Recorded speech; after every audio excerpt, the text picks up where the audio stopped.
শিক্ষার্থী বন্ধুরা, আলফা পয় চ্যানেলের পক্ষ থেকে জানাই শুভেচ্ছা ও অভিনন্দন।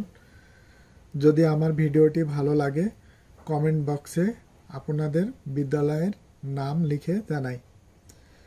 তো কথা না বাড়িয়ে আজকে আমরা ঢাকা বোর্ড 2023-এর বহু নির্বাচনী প্রশ্ন নিয়ে হাজির হয়েছি। তো বহু নির্বাচনী প্রশ্নে 1 নম্বরে বলা হয়েছে অধিচাপে অন্তর্লিখিত কোণ। তাহলে অন্তর্লিখিত মানে কি, যে কোণটা অধিচাপের ভেতরে অন্তর্ভুক্ত থাকবে। তো আমরা এখানে একটি বৃত্ত অঙ্কন করি। এই একটা বৃত্ত। এখন বৃত্তের বড় অংশটাকে বলা হয়েছে অধিচাপ আর ছোট অংশটাকে বলা হয়েছে উপচাপ। তো মনে করি যে এটা হলো এ আর এটা হলো বি। তো উপরের অংশটা হলো অধিচাপ আর নিচের অংশটা হলো উপচাপ। তো আমাদের অধিচাপে অন্তর্লিখিত কোণ আর উপচাপে অন্তর্লিখিত কোণ, আমরা জানি যে অধিচাপে অন্তর্লিখিত কোণ হলো সূক্ষ্ম কোণ আর উপচাপে অন্তর্লিখিত কোণ হবে স্থল কোণ। তাহলে আমাদের যেহেতু বলা হয়েছে অধিচাপে অন্তর্লিখিত কোণ, তাহলে অধিচাপে অন্তর্লিখিত কোণ এই কোণটা হবে সূক্ষ্ম কোণ, অর্থাৎ যে কোণটা অধিচাপের মধ্যে অন্তর্ভুক্ত থাকবে সেটাকে আমরা অধিচাপে অন্তর্লিখিত কোণ বলবো। তাহলে এখানে সঠিক অ্যান্সার হবে 1-এর খ। এবার শিক্ষার্থী বন্ধুরা 2 নম্বর প্রশ্নের সমস্যা সমাধানটা করব। তো 2 নম্বর প্রশ্ন সমস্যা সমাধান করার আগে আমরা চিত্রটা অঙ্কন করে নিই। তো চিত্রটা অঙ্কন করলে আমরা প্রশ্নটা ভালোভাবে বুঝতে পারবো। তো এটা হলো এ আর এটা হলো বি আর এটা হলো কেন্দ্র ও। এখানে একটা ত্রিভুজ অঙ্কন করা হয়েছে। আচ্ছা, তো এখন ও এখানে বলা হয়েছে ও এ বি, অর্থাৎ ও এ বি মাঝে কি আছে এ। তাহলে আমাদের কোন কোণকে বোঝানো হয়েছে, মিন করা হয়েছে, এটাকে আমরা বোঝানো হয়েছে অর্থাৎ এ কোণকে মিন করা হয়েছে। তো এ কোণটা যদি 40 ডিগ্রি হয় তাহলে এ কোণটা কত ডিগ্রি হবে? অবশ্যই 40 ডিগ্রি। কারণ কি, যেহেতু কোনো ত্রিভুজের বিপরীত বাহু দুটো সমান মানে তার বিপরীত কোণ দুটো হবে সমান। তাহলে একটা ত্রিভুজের 3টা কোণের সমষ্টি 180 ডিগ্রি। তো আমরা এখানে 80 ডিগ্রি পেয়ে গেছি। তাহলে আরো অবশিষ্ট কত থাকে হলো 100 ডিগ্রি। এই হলো 100 ডিগ্রি। তাহলে এ ও বি এই কোণটা কত ডিগ্রি হবে? 100 ডিগ্রি। তাহলে আমাদের শিক্ষার্থী বন্ধুরা, আমাদের যেহেতু বলা হয়েছে এ ও বি এর কোণের পরিমাপ কত ডিগ্রি, তাহলে এ ও কোণের পরিমাপটা হবে 100 ডিগ্রি। তাহলে আমাদের সঠিক অ্যান্সার হবে 2-এর ঘ। এরপর বলা হয়েছে এ বি এর মান। শিক্ষার্থী বন্ধুরা আরেকবার একটা চিত্র অঙ্কন করি, তো আমরা চিত্রটা ভালোভাবে বুঝতে পারবো। তো আমরা এইখানে নিচ্ছি আর এটা হলো সেন্টার, মনে করো কেন্দ্র। তো এই হলো কেন্দ্র, এখান থেকে অঙ্কিত লম্ব, এটা হলো ও, এটা হলো এ, এটা হলো বি আর এটা হলো ডি। এখন চিত্রে এখানে বলা হয়েছে কি ও এ। আচ্ছা, ও এটা কি? ও এটা হলো বৃত্তের ব্যাসার্ধ। কেন ব্যাসার্ধ বলছি? কারণ কেন্দ্র থেকে পরিধি পর্যন্ত দূরত্বটাকে আমরা বলি ব্যাসার্ধ। আবার এখান থেকে কেন্দ্র থেকে পরিধি পর্যন্ত, তাহলে একই বৃত্তে এই বৃত্তটি 2টি ব্যাসার্ধ। তা 2টি ব্যাসার্ধ, একই বৃত্তের ব্যাসার্ধগুলো সমান। তার মানে এখানে এটা যদি 5 হয়, ও এ দেওয়া আছে 5 আর এই অঙ্কিত লম্বের দৈর্ঘ্য দেওয়া আছে এখানে 4 সেন্টিমিটার। এটা হলো 5 সেন্টিমিটার আর এটা হলো 4 সেন্টিমিটার।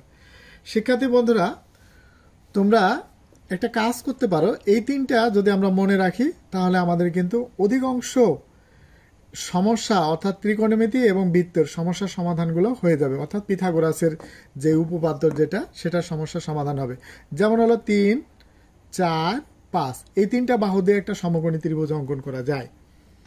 তারপর 2 নম্বরে হলো কি 6, 8, 10 এই 3টা বাহু দিয়েও একটা সমকোণী ত্রিভুজ অঙ্কন করা যায়।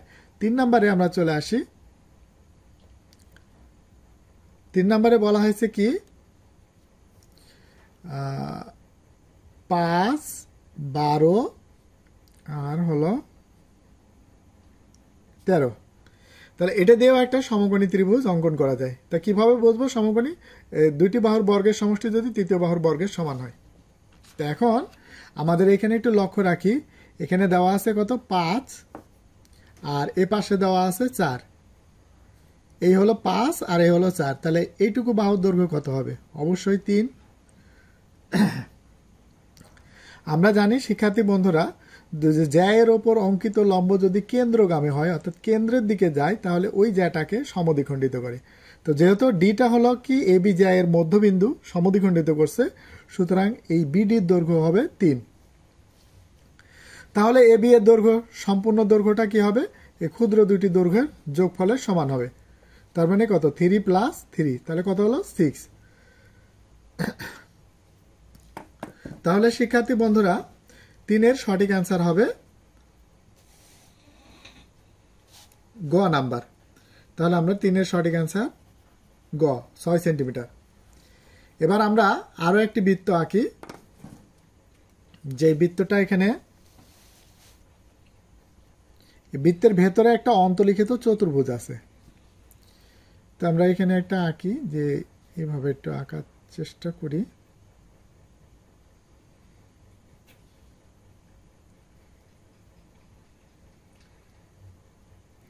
এই তাহলে এটা হলো পি, এটা হলো কিউ, এটা হলো আর, আর এটা হলো এস।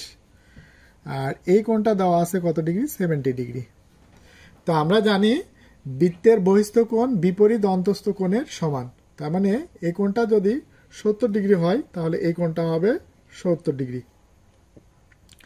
এখন আমাদের, আর এইটা হলো টি, আমাদের এখানে দেওয়া আছে হাফ এস আর টি, তাহলে মাঝে কি আছে? আর। তাহলে এখানে কি কোণকে মিন করা হয়েছে? আর কোণ। তাহলে আর কোণ কত ডিগ্রি জানি? এখানে হলো হাফ ইন্টু আর কোণ আমরা জানি কত? 70 ডিগ্রি। তাহলে আমাদের এটার 70-র অর্ধেক হলো কত? 35 ডিগ্রি। তাহলে আমাদের 4-এর সঠিক অ্যান্সার হবে 35 ডিগ্রি, অর্থাৎ ক। এবার আমরা শিক্ষার্থী বন্ধুরা 5 নম্বর প্রশ্নের সমস্যার সমাধানটি করব। তো 5 নম্বর প্রশ্নটি এখানে যেটা কথা বলা হয়েছে,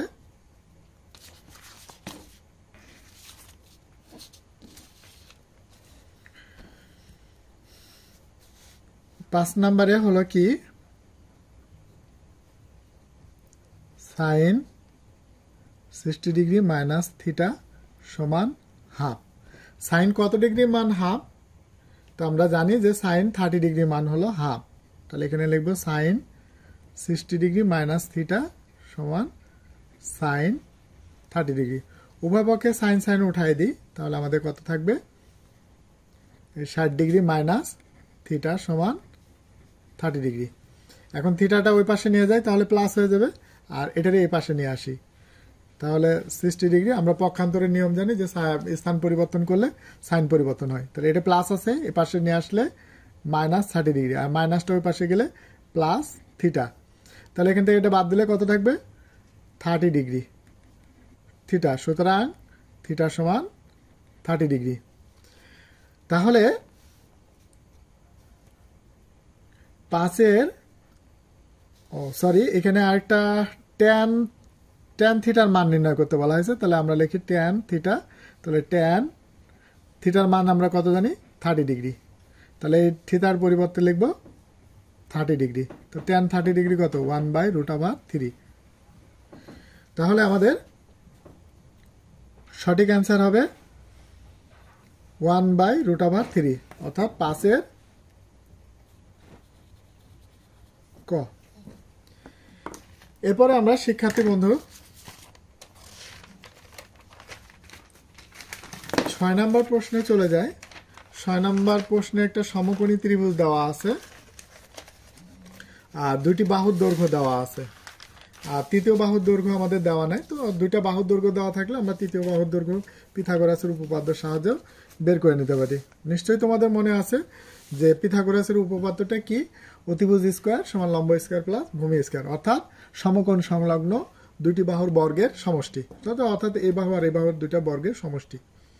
তো আমরা এই সমকোণী ত্রিভুজটার সমাধান 6 নম্বর সমাধান করার জন্য আমরা একটা সমকোণী ত্রিভুজ অঙ্কন করে নিই। তো আমাদের এইটা এখানে বি দেওয়া, বি আছে উপরে, এ, আর এখানে হলো সি, আর এখানে হলো 3, আর এখানে হলো 4।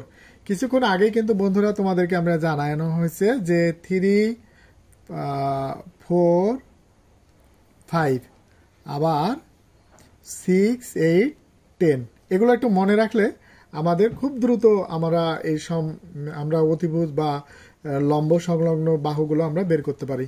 আচ্ছা, আমরা 3 নাম্বারটা এখানে 3 নাম্বারে এখানে হলো কত 5, 12 আর 13। এখন যদি আমি এটাকে বের করতেও যাই তাহলে কিন্তু আমাদের সহজ কি 3 আর 4 দেওয়া আছে, তার মানে এটা হবে 5। আবার যদি এখানে 6 আর যদি 8 দেওয়া থাকতো তাহলে এখানে হবে কত 10। আবার যদি এখানে 10 আর এখানে যদি 8 দেওয়া থাকতো তাহলে এই বাহুটা হতো 6। আমরা সহজে বের করে নিতে পারতাম।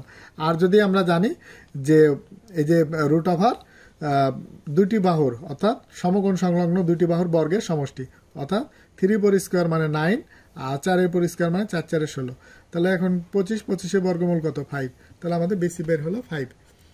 এখন আমাদের বলা হয়েছে কি সাইন বি। শিক্ষার্থী বন্ধুরা, এখানে সাইনের সাথে বি কোণ আছে, তাহলে বি কোণটাকে আমরা সূক্ষ্মকোণ বিবেচনা করব। তাহলে বি কোণ এখানে এটা যদি সূক্ষ্মকোণ হয়, তাহলে এই সূক্ষ্মকোণের বিপরীত বাহু এটা হবে লম্ব আর এটা হবে ভূমি। আর একভাবে চিন্তা করতে পারি যে সূক্ষ্মকোণ সংলগ্ন যে দুটি বাহু, একটি বাহু হলো অতিভুজ আর অপর বাহুটি হলো ভূমি। তো এখন যদি সাইন বি কোণ, তাহলে বি কোণের বিপরীত বাহু হলো লম্ব। আমরা জানি যে সাইনের বাহুর অনুপাত হলো লম্ব বাই অতিভুজ। তাহলে লম্ব এখানে কত আছে 4 আর অতিভুজ আছে হলো 5। তাহলে 4/5। তাহলে আমাদের 4/5 6 খতে দেওয়া আছে, আমাদের সঠিক অ্যান্সার হবে 6 খ। এবার শিক্ষার্থী বন্ধুরা, আমরা 7 নম্বর প্রশ্নটি আমরা একটু দেখি। তো 7 নম্বর প্রশ্নে একটা সমবাহু ত্রিভুজ। তো অবশ্যই তোমরা নিশ্চয়ই জানো যে সমবাহু ত্রিভুজ কাকে বলা হয়। যেই ত্রিভুজের 3টি বাহু সমান তাকে আমরা সমবাহু ত্রিভুজ বলি। তো সমবাহু ত্রিভুজের ক্ষেত্রফল নির্ণয়ের সূত্র হলো ক্ষেত্রফল √3/4 এক বাহুর দৈর্ঘ্যের পর স্কয়ার। তো এখানে আমাদের প্রশ্নে কি বলা হয়েছে যে পরিসীমা নির্ণয় করো। তো আমরা একটা সমবাহু ত্রিভুজ অঙ্কন করি। তো সমবাহু ত্রিভুজের 3টা বাহুই সমান। যদি এই বাহু যদি এ ধরি তাহলে এটা নিশ্চয় বি হবে না, এটাও এ হবে, আবার এটাও এ হবে। তাহলে পরিসীমা কি, এই চারপাশের বাহুগুলোর যোগফলই হলো পরিসীমা। তো চারপাশে বাহু হলো কি এ প্লাস এ প্লাস এ, তাহলে কি হলো 3a। 3a হলো পরিসীমা। এখন এই ত্রিভুজের পরিসীমা বের করতে হলে আমাদের এ জানা লাগবে, কিন্তু এ তো আমাদের এখানে প্রশ্নে দেওয়া দেওয়া নেই। তবে প্রশ্ন থেকে এ নির্ণয় করার জন্য একটা মান দিয়ে দেওয়া হয়েছে, সেটা হলো কি ক্ষেত্রফল 12√3। তাহলে সমবাহু ত্রিভুজের ক্ষেত্রফল সমান একটা আমরা ক্ষেত্রফল লিখবো সূত্র থেকে পাইছি সমবাহু ত্রিভুজের ক্ষেত্রফল, আর একটা হলো প্রশ্ন থেকে। তাহলে সমবাহু ত্রিভুজের ক্ষেত্রফল সমান সমবাহু ত্রিভুজের ক্ষেত্রফল। তাহলে এখানে হলো √3/4 a স্কোয়ার সমান হলো এই যে প্রশ্নে দেওয়া আছে 12√3। তো আমরা এখন এখানে কাজ করতে পারি a স্কোয়ার। এবার এই ভগ্নাংশটাকে যদি ওই পাশে পক্ষান্তর করে নিয়ে যায় তাহলে অর্থাৎ স্থান পরিবর্তন হবে, নিচেরটা উপরে যাবে, উপরেরটা নিচে আসবে। 12√3 ইন্টু উপরে 4 নিচে √3, এটা কাটা। তাহলে এখানে a স্কোয়ার 4 48। এখন এই 48কে যদি আমরা মৌলিকে ভাঙি তাহলে কি দাঁড়ায়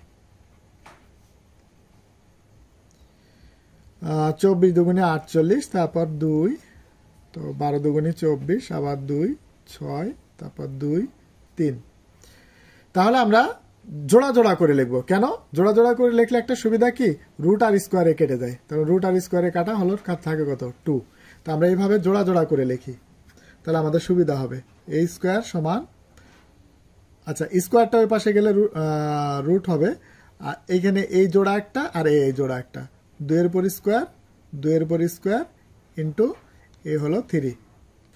তাহলে রুট আর স্কোয়ারে কাটা 2 আর রুট আর স্কোয়ারে কাটা 2, 2 দুগুণে 4, 4√3।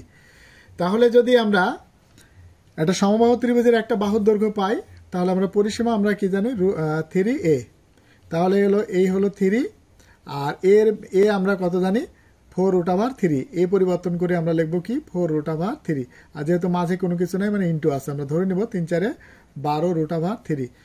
তাহলে আমাদের 7 খতে আছে 12√3, তার মানে 7 খ নাম্বারটাই হবে সঠিক উত্তর। শিক্ষার্থী বন্ধুরা আরও একটি সমস্যার সমাধান করব, সেটা হলো 8 নাম্বার।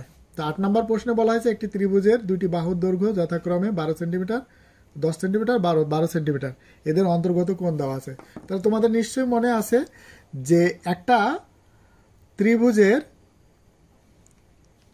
ত্রিভুজের যদি বাহু সংলগ্ন কোণ, দুটি বাহু আর যদি বাহু অন্তর্গত যদি কোণ দেওয়া থাকে সেটা সূত্রটা কি হবে সেটা দেখি। তো মনে করো এটা হলো এ আর এটা হলো বি আর এটা হলো থিটা। তাহলে আমরা কোনো ত্রিভুজের দুইটি বাহু আর বাহু সংলগ্ন কোণ যদি দেওয়া থাকে তাহলে সেই ত্রিভুজের সূত্র হবে half A B sine theta. তাহলে আমাদের এখানে এ দেওয়া আছে কত, এ দেওয়া আছে প্রথম বাহুটা এ আর দ্বিতীয় বাহুটা হলো বি, তাহলে ওখানে হলো হাফ, এ হলো গুণ 10, বি হলো কত 12 ইন্টু এই সাইন কোণের পরিমাপ দেওয়া আছে হলো 30 ডিগ্রি, তাহলে এখানে সাইন 30 ডিগ্রি।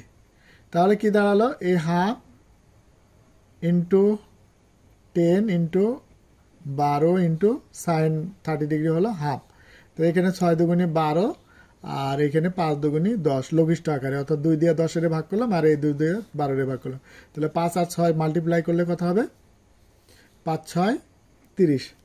তাহলে শিক্ষার্থী বন্ধুরা আমাদের 8-এর সঠিক অ্যান্সার হবে 30 বর্গ সেন্টিমিটার। এবার আমরা শিক্ষার্থী বন্ধুরা 9 নাম্বার প্রশ্ন সমস্যার সমাধানটি করব। আচ্ছা, সবার আগে 9 নাম্বার প্রশ্নটির আমরা একটা ধারাটা উঠাই, তাহলে আমাদের বুঝতে সুবিধা হবে। 3 + 6 + 12 + 24। এখন আমরা চেক করব এই দুটা পদের পার্থক্য কত, অর্থাৎ 6 পরের পদ থেকে আগের পদ যদি বিয়োগ করি তাহলে পাইতেছি কত 3। এবার এই দুটা পদের পার্থক্য কত, এখন এখানে পাইছি 6, আবার এই দুটা পদের পার্থক্য কত 12, অর্থাৎ পরপর দুটি পদের পার্থক্য কিন্তু একই রকম নয়। তাহলে আমরা কি এই ধারাটাকে কি সমান্তর ধারা বলতে পারবো? না, অবশ্যই না। যদি সমান্তর ধারা হয় তাহলে নির্দিষ্ট সংখ্যা আকারে বাড়বে, অর্থাৎ 3 3 করে বাড়তে পারে, 2 2 করে বাড়তে পারে, 4 4 করে বাড়তে পারে। তো যেহেতু এখানে এলোমেলো 3 6 12, তাহলে এটা নিশ্চয়ই গুণোত্তর ধারা। তাহলে আমাদের যদি সমান্তর ধারা না হয় তো অবশ্যই গুণোত্তর ধারা হবে। আমরা এই দুইটা পদ বিয়োগ করে চেক করে দেখব, যদি আমরা একই রকম হয় অর্থাৎ অন্তর্ফলগুলো যদি একই রকম হয় তাহলে সেই ধারাটা হবে সমান্তর ধারা। তো এখন সমান্তর ধারার এই 384 ধারাটির পদ সংখ্যা কত, তার মানে এন এর ভ্যালু আমাদের নির্ণয় করতে হবে। তাহলে এখানে ধরে নিই যে এন তম পদ হলো 384 এনতম পদ। তো এখন গুণোত্তর ধারা আচ্ছা, এখন এর ভ্যালু কত, যে এ হলো আমাদের প্রথম পদ হলো 3। আচ্ছা, ডি, তা ডি হবে কি, অর্থাৎ পরের পদ থেকে তার আগের পদ দ্বারা ভাগ, পরের পদকে আগের পদ দ্বারা ভাগ, তার মানে 3 অনুপাত আর কি, 3 দুগুণী 6। তাহলে ডি এর ভ্যালু পেলাম 2। এটা হলো ডি এর ভ্যালু আর এটা হলো এ এর ভ্যালু।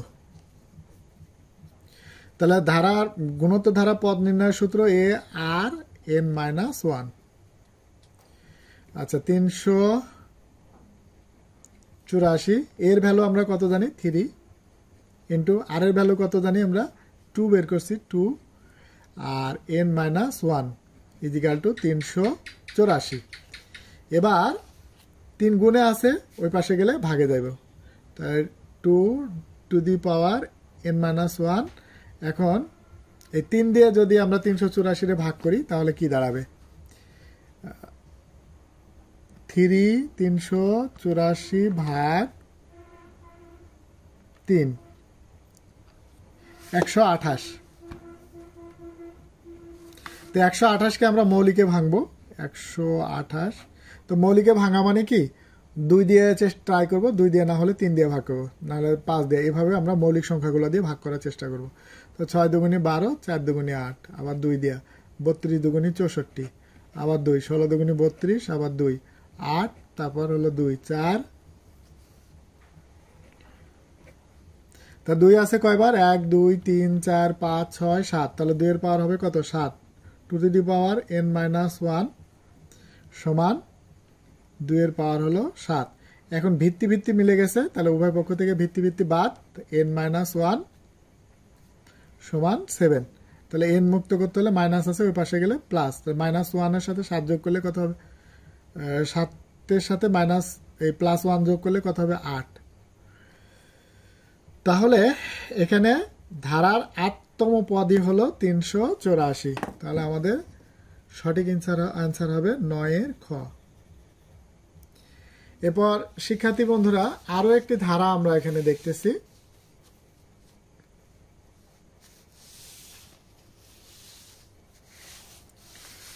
তো এখন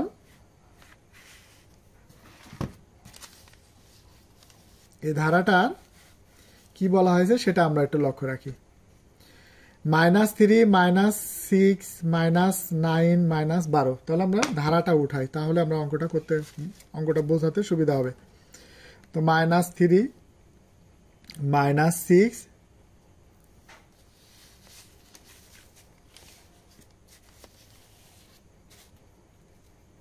-6, তারপর এখানে -9, তারপর -12। এখন এই দুটো পদের পার্থক্য কত আসে? তাহলে এই পরেরটা থেকে মাইনাস যদি 3 বাদ দিই, তাহলে এখানে হলো -6, এবার -3 বাদ দিয়ে দেব। তাহলে কি দাঁড়ালো? মাইনাস আর মাইনাসে মাইনাসে প্লাস, +3, 6টা মাইনাস থেকে 3টা প্লাস বাদ দিলে থাকে কয়টা? 3টা মাইনাস। আবার এখান থেকে এটা যদি বিয়োগ করি, তাহলে মাইনাস পরের পদ থেকে তার আগের পদটা অর্থাৎ -6 বিয়োগ করব। অর্থাৎ -6 মানে কি ব্র্যাকেটের মধ্যে আমরা দেখাবো, -6 দেখাতে হলে ব্র্যাকেটের মধ্যে দেখ। তাহলে এখানে কত হবে? +6, 6টা প্লাস আর 9টা মাইনাস, 9টা মাইনাস থেকে 6টা প্লাস বাদ দিলে থাকে হলো 3টা মাইনাস, 3টা মাইনাস। অর্থাৎ প্রতি ক্ষেত্রে 3 3 করে কি হতেছে? কমতেছে। অর্থাৎ 3 আছে, তারপর হচ্ছে 6, তারপর হলো 9, তারপর হলো 12, অর্থাৎ নির্দিষ্ট সংখ্যা আকারে কমতেছে। তার মানে এই ধারাটা হলো সমান্তর ধারা। এখন ধারাটির 12টি পদের সমষ্টি নির্ণয় করতে বলা হয়েছে। তাহলে আমরা প্রথম পদ জানি হলো কত? -3। আর সাধারণ ডি, সাধারণ অন্তর হলো কত? এই যে এখানে বের করছি -3, তাহলে আমরা এখানে -3 লিখে দেব। এরপরে এখন আমরা সমষ্টি নির্ণয়ের সূত্র আমরা জানি যে n/2 2a plus n-1 into D. এবার মান বসানো পালা। তো মান যেহেতু 12টি পদ অর্থাৎ n এর ভ্যালু হলো 12, তাহলে এখানে 12/2, 2 এর ভ্যালু কত আমরা জানি? -3, ইন্টু দিয়ে -3 লিখব, প্লাস এখানে n এর ভ্যালু 12 থেকে যদি একবার দিই তাহলে থাকে কত? 11, আর ডি এর ভ্যালু হলো -3 ইন্টু -3, সেকেন্ড ব্র্যাকেট ক্লোজ। তাহলে 12 অর্ধেক কত? 6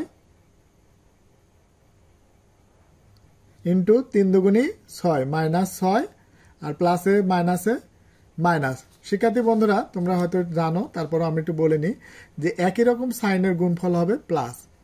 যেমন এটা প্লাস, প্লাসে প্লাসে প্লাস, মাইনাসে মাইনাসে প্লাস প্লাস। আর যদি আলাদা সাইন থাকে অর্থাৎ প্লাস আর মাইনাস বিপরীত সাইন যদি থাকে সেক্ষেত্রে হবে মাইনাস।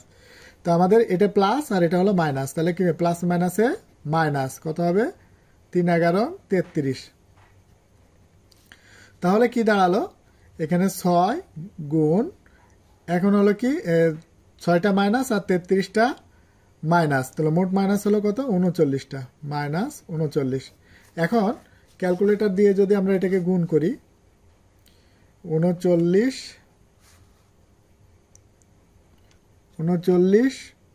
গুণ 6 ইকুয়াল 234। তাহলে প্লাস মাইনাসে মাইনাস, এটার আগে প্লাস আছে, তাহলে মাইনাস 234।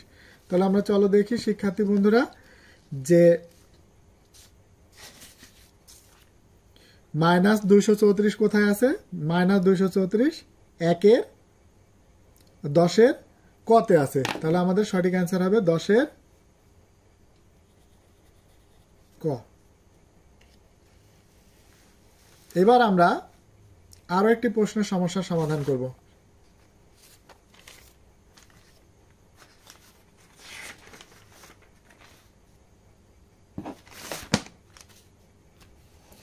এবার এখানে বলা হয়েছে একটি সমকোণী ত্রিভুজ হবে যদি এর বাহু তিনটির দৈর্ঘ্য যথাক্রমে হয়। তো আমরা এখানে কিন্তু আমরা একটা লিখছিলাম তো তোমাদের বোঝার জন্য। আচ্ছা, তারপর আমরা একটু বলে দিই যে সেটাই সমকোণী ত্রিভুজ গঠন করা যাবে যেটা হলো দুইটি বাহুর বর্গের সমষ্টি যদি তৃতীয় বাহুর বর্গের সমান হয়। তাহলে আমরা ক্যালকুলেটরের সাহায্য নিতে পারি।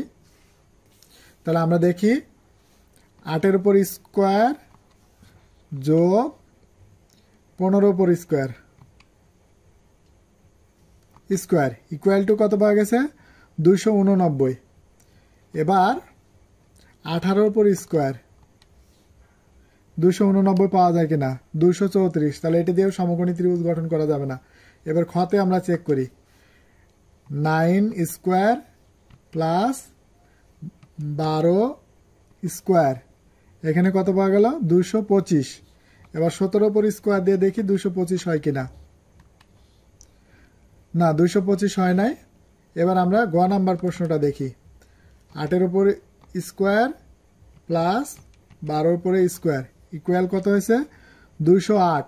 এবার 16-এর উপর স্কোয়ার করে দেখি 256, এটাও নয়। তাহলে ঘ নাম্বারটা আমরা একটু দেখি 9-এর উপর স্কোয়ার 9 স্কোয়ার প্লাস 12-এর উপর স্কোয়ার ইকুয়াল টু 225। আবার 15-এর উপর স্কোয়ার দিলেও কত পাওয়া যায় 225। অর্থাৎ দুইটি বাহুর বর্গের সমষ্টি যদি তৃতীয় বাহুর বর্গের সমান হয় তাহলে সেটা দিয়ে আমরা সমকোণী ত্রিভুজ অঙ্কন করতে পারবো। তো যেহেতু এই দুটাকে আমরা বর্গ করছি, এটার পরে বর্গ, এবার এটার পরে বর্গ দিয়ে সমষ্টি করার পরে আর এটার সমান দিয়ে আমরা এটার পরে স্কোয়ার করছি, করে যা দুই পাশের সমান হয়ে গেছে। তার মানে এইটা দিয়ে আমাদের সমকোণী ত্রিভুজ অঙ্কন করা যাবে। তার মানে 11-র আমাদের সঠিক অ্যান্সার হবে খ। এবার আমরা শিক্ষার্থী বন্ধুরা বৃত্তটা আমাদের এতটাই ইম্পর্টেন্ট যে এখানে এই পাশে কিন্তু আমরা দেখো 1 2 3 তিনটা কিন্তু আমরা সমস্যার সমাধান, এখানে 2টা, এখানে 1টা, 3টা, আবার এখানে হলো 2টা, 3টা আর 2টা 5টা। এই 5টা কিন্তু বৃত্ত থেকেই আসছে। তার মানে বৃত্তটা আমাদের নৈর্ব্যক্তিকের জন্য খুবই গুরুত্বপূর্ণ। তাহলে আমরা দেখি এখানে চিত্রের সাহায্যে আলোকে 12 এবং 13 নং প্রশ্নের উত্তর দাও। তো আমাদের এই অঙ্কটা করার সময় আমরা একটা চিত্র অঙ্কন করি। তাহলে চিত্র অঙ্কন করলে তোমাদের বোঝাতে আমি সহজে বোঝায় নিতে পারবো।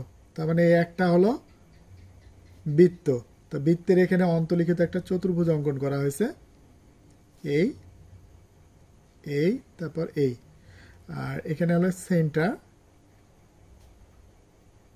আচ্ছা, এখান থেকে এটুকু হলো 4x আর এটা হলো x, এটা হলো x। এবার বলা হয়েছে কি, আচ্ছা এটা যদি আমাদের x হয় আর এইটা যদি আমাদের কি হয় 4x হয়, তাহলে আমরা এই কোণটাকে আমরা বলবো প্রবৃদ্ধ কেন্দ্রস্থ কোণ। এই কোণের এই পাশে যে কোণটা হলো সেটা হলো বৃত্তস্থ কোণ। তাহলে আমরা জানি যে এই কেন্দ্রস্থ কোণের অর্ধেকই হলো বৃত্তস্থ কোণ, তার মানে 4-এর অর্ধেক হলো 2। তাহলে এই বৃত্তের অন্তর্লিখিত চতুর্ভুজের বিপরীত দুইটা কোণ, তার মানে চতুর্ভুজের বিপরীত দুইটা কোণ হবে কোনটা, এইটা আর এটা। তার মানে এই কোণটা আর এই কোণটা, এই দুইটা বিপরীত কোণের সমষ্টি হবে 80 ডিগ্রি। তাহলে আমরা লিখি এক্স প্লাস 2x সমান হলো 180 ডিগ্রি। এখন 3x সমান হলো 180 ডিগ্রি। তো এক্স 3 গুণে আছে, ওই পাশে গেলে ভাগে, 180 ডিগ্রি ভাগ হলো 3, তা 3 6 18। তাহলে আমরা এক্স এর মান কত পেলাম? 60 ডিগ্রি। এখন প্রশ্ন আমরা একটু দেখি, তাহলে এই কোণটা কত হবে? এক্স এর মান যদি এখানে বসায়, তো 6 দুগুণে 12, 120 ডিগ্রি। তাহলে এই কোণটা হবে 120 ডিগ্রি, আর এই কোণটা হবে 60 ডিগ্রি। তাহলে এই দুটা বিপরীত কোণের যোগফল কত? 180 ডিগ্রি, অর্থাৎ 2 সমকোণ। তাহলে এই দুটা কোণও হবে, এই দুটা কোণের যোগফল হবে 180 ডিগ্রি।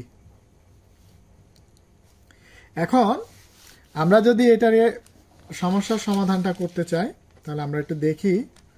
এখন বলা হয়েছে কি, যে এখানে একটা বড় ছোট দেওয়া আছে, তো সেটা হলো কি, এ বি সি এই কোণটা, আর এ ডি সি এই কোণটা।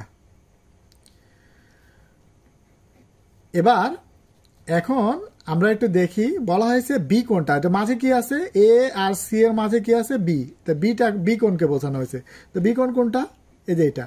তো আমরা এটা লিখি, এটা এ, এটা হলো বি, এটা হলো সি, আর এটা হলো ডি, এই বি কোণ।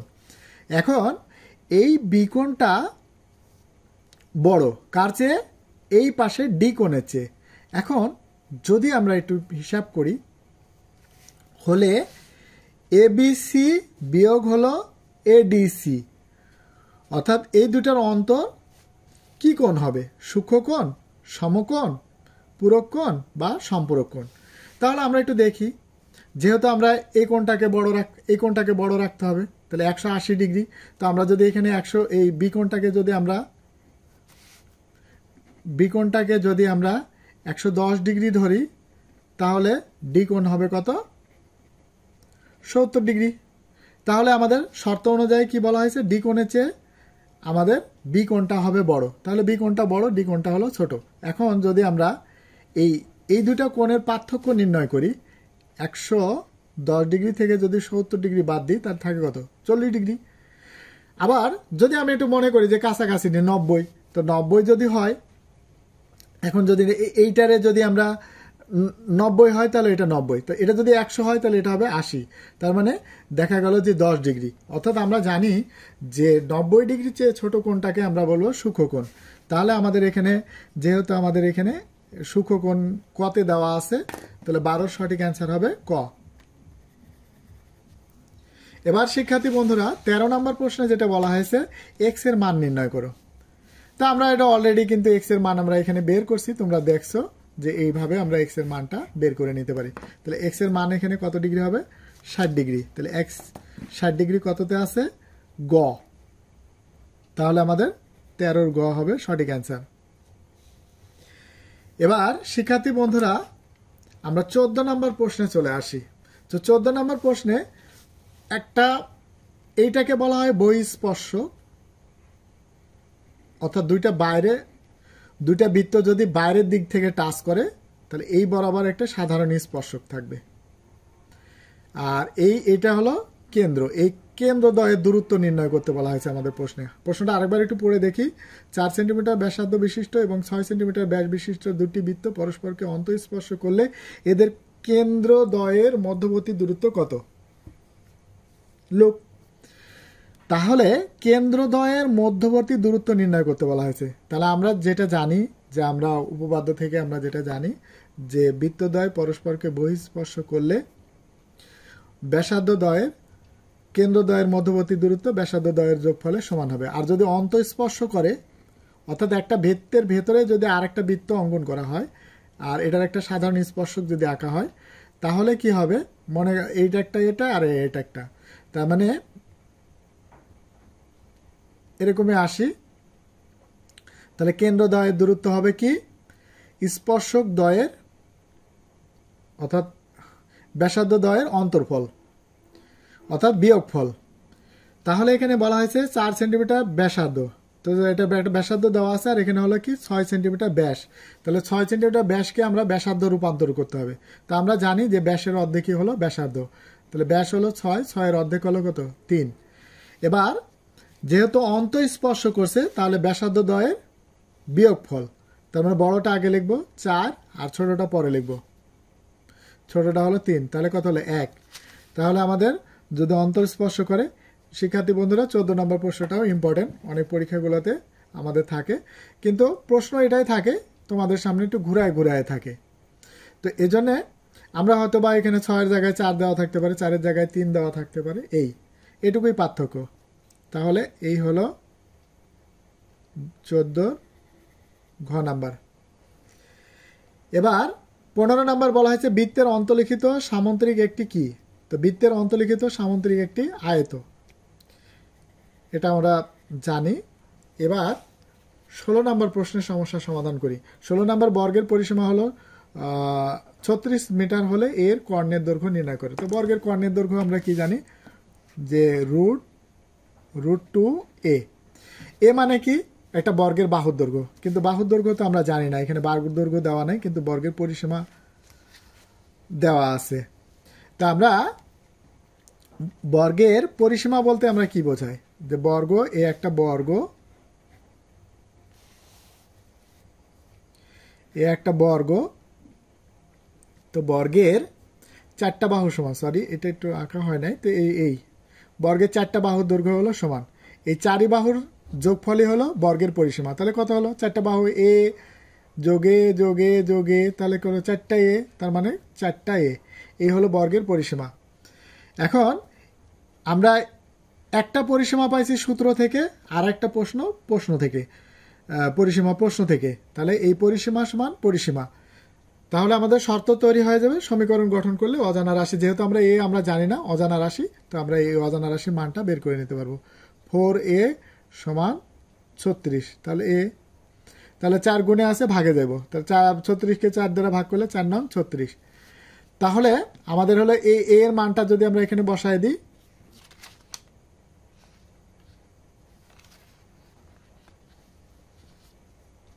তা আমরা একটু দেখি বর্গের পরিসীমা 4a, অর্থাৎ হলো 4 গুণে আছে, ওই পাশে গেলে ভাগে, 4 নং 36।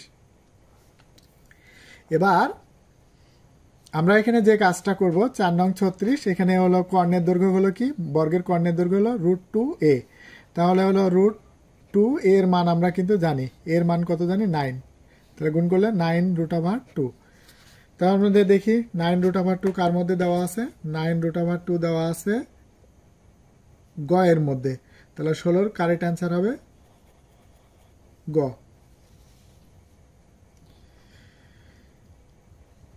এবার এখানে যেটা বলা হয়েছে যে একটি সমবৃত্ত সিলিন্ডারের উচ্চতা 8 সেন্টিমিটার, ব্যাসার্ধ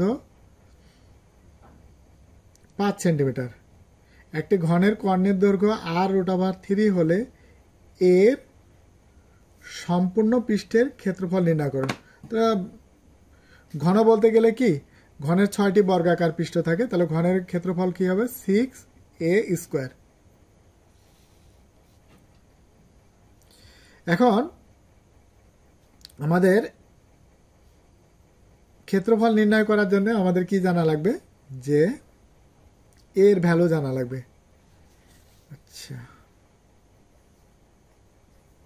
আচ্ছা, ঘনের কর্ণের দৈর্ঘ্য আমরা সূত্র কি জানি, √3a, এটা হলো ঘনের কর্ণের দৈর্ঘ্য, আর এখানে ঘনের কর্ণের দৈর্ঘ্য দেওয়া আছে কত, r√3। এখন উভয় পক্ষে √3 বাদ দিয়ে দিই, তাহলে এর সমান হলো r, এখানে r এর মান দেওয়া আছে কত 5, সুতরাং এর সমান হবে 5। এবার হলো ক্ষেত্রফল নির্ণয় করতে হবে, ঘনের ক্ষেত্রফল আমরা কি জানি 6a², তাহলে গেল 6 আর এর মান হলো 5 এর পর স্কোয়ার, তাহলে 5 5 25 আর 6 25 হলো 150। তাহলে আমাদের সঠিক অ্যান্সার হবে 17 ঘ।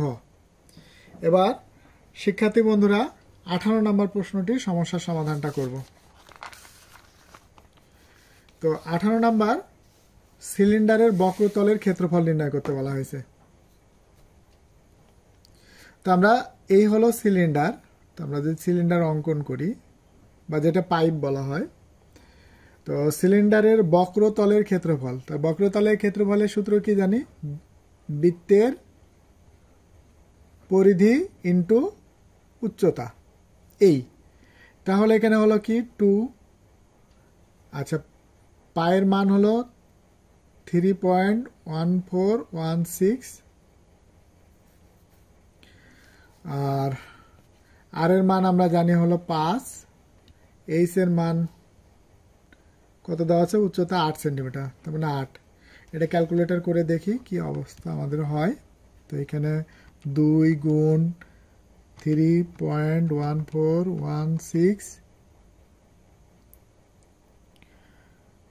গুণ 5 গুণ 8 ইকুয়াল টু 251.32, তার মানে 1 নম্বর উক্তিটি সঠিক। এবার আয়তন, তাহলে সিলিন্ডারের আয়তন নির্ণয়ের সূত্র কি জানি, বৃত্তের ক্ষেত্রফল, আমরা এইভাবে মনে বৃত্তের ক্ষেত্রফল পাই আর স্কোয়ার ইন্টু উচ্চতা, এ হলো আয়তন নির্ণয়ের সূত্র। তাহলে আয়তন 3.1416 ইন্টু আর হলো 5 এর পর স্কোয়ার, এইচ হলো 8। তাহলে আমাদের কি দাঁড়ালো, আমরা ক্যালকুলেটরের সাহায্যে একটু দেখি।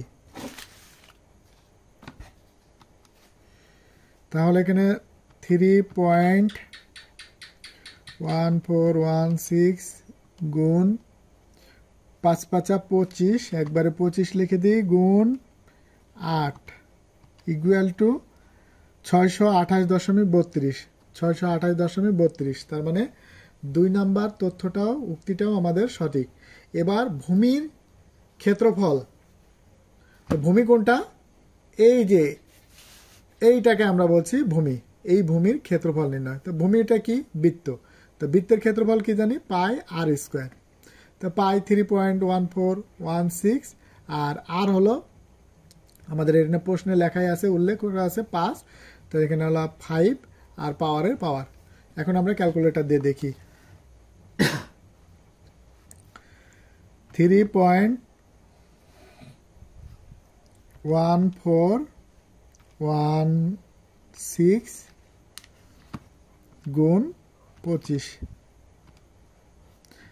78.54, এখানে 201.6, তাহলে আমাদের 3 নাম্বার উক্তিটি সঠিক নয়। তাহলে 3 যেটার মধ্যে আছে সেটা বাদ দিয়ে দেবো, এটার মধ্যে আছে 3 বাদ, এটা বাদ, তাহলে থাকলো আমাদের 1 আর 2, তাহলে আমাদের সঠিক অ্যান্সার হবে 18 ক।